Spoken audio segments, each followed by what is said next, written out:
YSR Congress party అధికారంలో ఉన్న సమయంలో కస్టడీలో ఉన్నటువంటి రఘురామకృష్ణరాజు గారిని చిత్రహింసలు పెట్టినటువంటి కేసులో పివి సునీల్ కుమార్ అతన్ని నిన్న సిట్ అధికారులు విచారించారు. విచారణలో భాగంగా ప్రశ్నల వర్షం సిట్ అధికారులు ఆయన మీద కురిపించినట్లుగా, దానికి సునీల్ కుమార్ సరైనటువంటి సమాధానాలు చెప్పకుండా ఆయన విచారణకి సహకరించలేదనేటువంటి వార్తలు వస్తున్నాయి.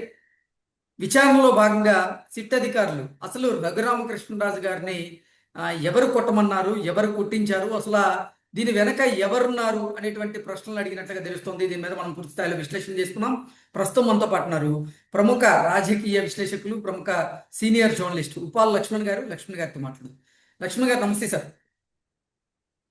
నమస్తే సార్, నిన్న పివి సునీల్ కుమార్ గారిని సిట్ అధికారులు రఘురామకృష్ణరాజు గారిని కస్టడీలో చిత్రహింసలు పెట్టినటువంటి కేసులో విచారించారు. విచారణలో భాగంగా ఆయన మీద ప్రశ్నల వర్షం కురిపించినట్లుగా, ఆయన విచారణకి సహకరించినట్లుగా రకరకాల వార్తలు వస్తూ ఉన్నాయి. దీన్ని ఎలా చూడాలంటారు సార్? ఇప్పుడు రఘురామకృష్ణరాజు గారిని వేధించడం అంటే మానసికంగా వేధించడం వేరు, ఫిజికల్ గా వేధించడం వేరు. ఇప్పుడు శారీరకంగా వేధించారు, నన్ను కొట్టారు. ఆ కొట్టినప్పుడు కొట్టిన వ్యక్తి ముసుగు ధరించి ఉన్నాడు. అలాగే నన్ను వీడియో తీశారు. అలాగే వీడియోలో ఎవరికో చూపించారు నన్ను అని చెప్పి ఆయన స్టేట్మెంట్ ఇచ్చాడు. కోర్టులో కూడా అదే విషయాలు తన కేసులో కూడా చెప్పాడు. అయితే ఏంటంటే వైఎస్ఆర్సీపీ వాళ్ళు ఆయన కొట్టనే లేదు, ఆయనే కొట్టుకున్నాడేమో అనేటువంటి ఆరోపణ వచ్చినప్పుడు ఆయనను మిలిటరీ హాస్పిటల్లో ఆయన పరీక్షలు జరిపి మిలిటరీ వాళ్ళు ఆయన మీద కొట్టినట్లు నిర్ధారించారు. ప్రభుత్వ ఆసుపత్రి కానీ ప్రైవేట్ ఆసుపత్రులు కానీ మేనేజ్ చేసే అవకాశం ఉంటది, కానీ నాకున్న అవగాహన మేరకు మిలిటరీ ఆసుపత్రులని ఎవరు మేనేజ్ చేయలేరు. అంత ఈజీ కాదు మేనేజ్ చేయడం.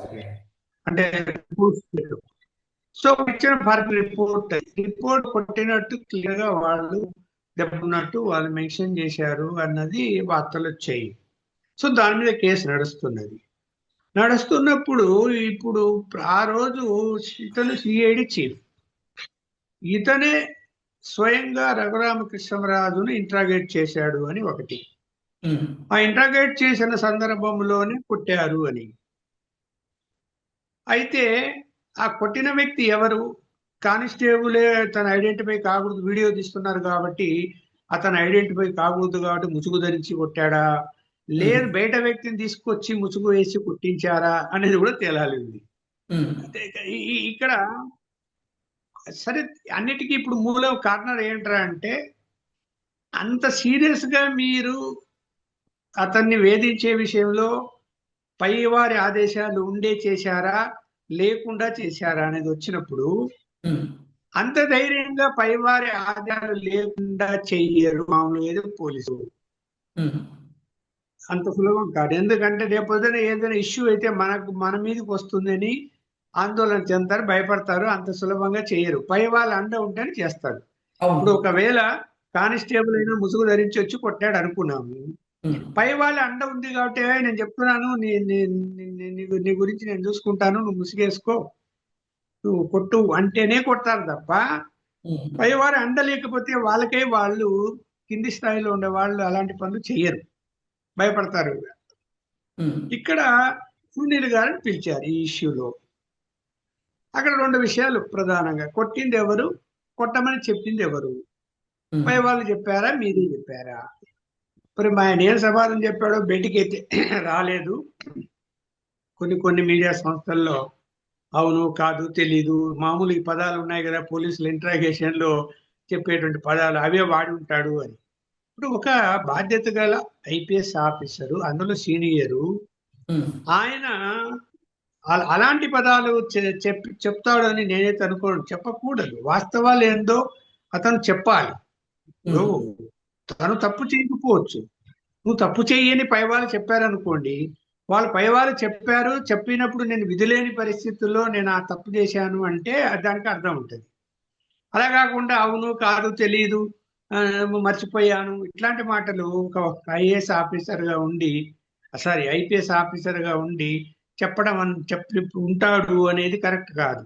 ఓకే. ఇప్పుడు వాళ్ళు ఐఏఎస్లు కానీ ఐపీఎస్లు కానీ వాళ్ళు చదివిన తర్వాత పాస్ అయిన తర్వాత సర్టిఫికేట్ ఇచ్చి పంపించేటప్పుడు ప్రమాణం చేస్తారు, ఉమ్, రాజ్యాంగాన్ని పరిరక్షిస్తాను అని, ఉమ్, అంటే రాజ్యాంగాన్ని అమలు చేస్తాము అని ప్రమాణం చేసి వచ్చినటువంటి అలాంటి అధికారులు చట్టానికి విరుద్ధంగా పై వాళ్ళు చెప్పారు కదా అని ఆ, ఒక బాధ్యత గల పార్లమెంట్ సభ్యుడైన అతన్ని అలా వేధించడం అన్నది అది ఎవ్వరూ అంగీకరించేటువంటి అంశం కాదు. తప్పకుండా దాని మీద ఒకవేళ అవి ఈయన నిజాలైతే మాత్రము దానికి సంబంధించిన వాళ్ళందరిపైన అది ఎవరు పై స్థాయిలో ఎవరున్నా కూడా చర్యలైతే తీసుకోవాల్సి. ఉమ్, ఆనందంగా వీడియోలో చూశారు లేదో మనకు తెలియదు కానీ ఆయన చెప్తాడు ఉమ్, రామకృష్ణరాజు. ఉమ్. ఇప్పుడు ఆయన కూడా అదే వ్యక్తి కదా అప్పట్లో, అవును. వాళ్ళ పార్టీని, వేరే పార్టీ కాదు. ఉమ్, ఆయన వాళ్ళ పార్టీలో వైఎస్ఆర్సీపీలోనే కృష్ణరాజు ఉంటూ ఎంపీ అయ్యాడు. సరే ఉండొచ్చు, అతని యొక్క ఆ తనకున్నటువంటి స్వతంత్ర భావాలతో ప్రభుత్వం ఏమైనా తప్పులు చేస్తుంటే తప్పులు ఎత్తి చూపించి ఉండొచ్చు. అంటే ఏం కేసు రచ్చబండ పెట్టారు పేరుతో, ఆయన మీద అసలు? రచ్చబండ పేరుతో ప్రభుత్వ విధి విధానాలను, జగన్మోహన్ రెడ్డి వైఖరిని ఆయన ప్రశ్నించేటువంటి ప్రయత్నం చేశారు. అంత మాత్రం చేత అంటే నిజంగా కస్టడీలో కుట్టించాలని అయితే లేదు కదా సార్.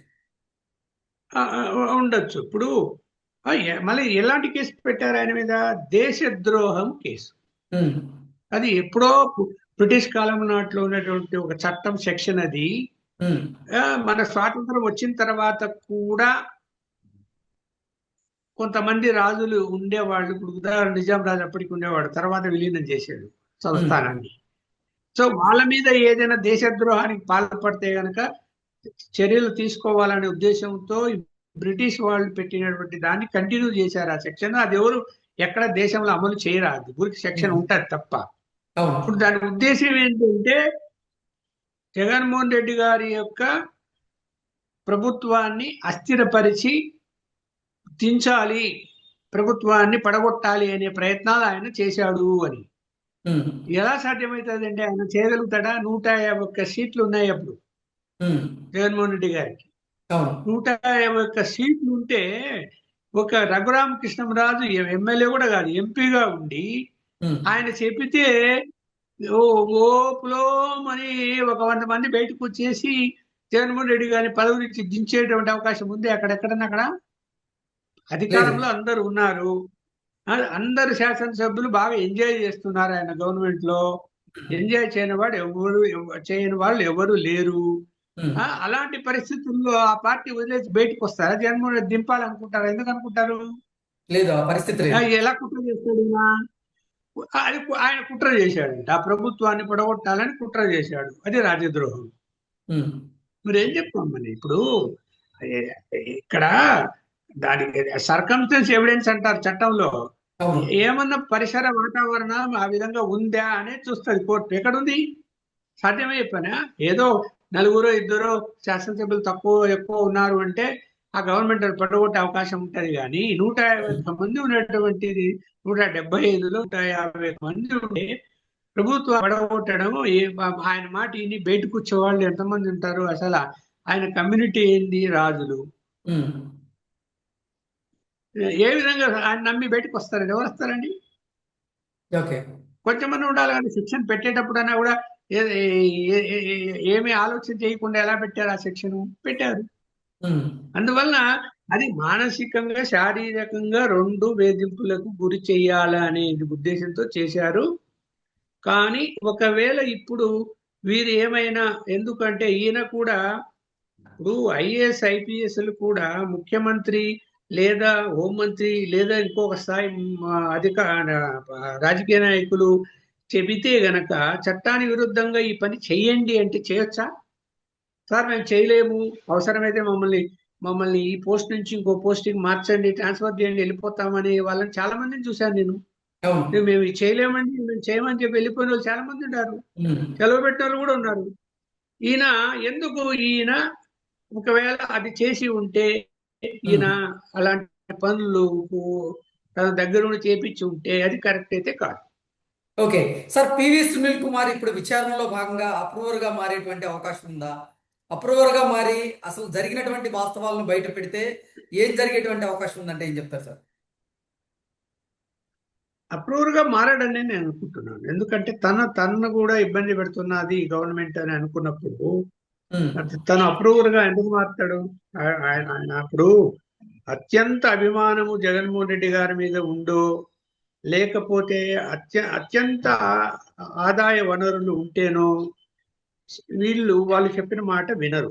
ఉమ్, ఆ రెండిట్లో ఏదో ఒకటి జరిగి ఉంటది. కాబట్టి ఇప్పుడు దానిని కాదని చెప్పి ఇప్పుడు అప్రూవర్ గా మారితే మళ్ళీ అవన్నీ కూడా విషయాలు బయటకు వచ్చే అవకాశం ఉంటది. కాబట్టి మారకపోవచ్చు అని నేను అనుకుంటాను. మారితే వాస్తవాలు చెప్పాల్సి వస్తుంది. చెప్పితే దానికి వెనక ఎవరెవరు ఉన్నారో బాధ్యులు వాళ్ళందరూ కూడా దొరికిపోయే అవకాశం ఉంటది. Okay. Okay sir, thank you so much.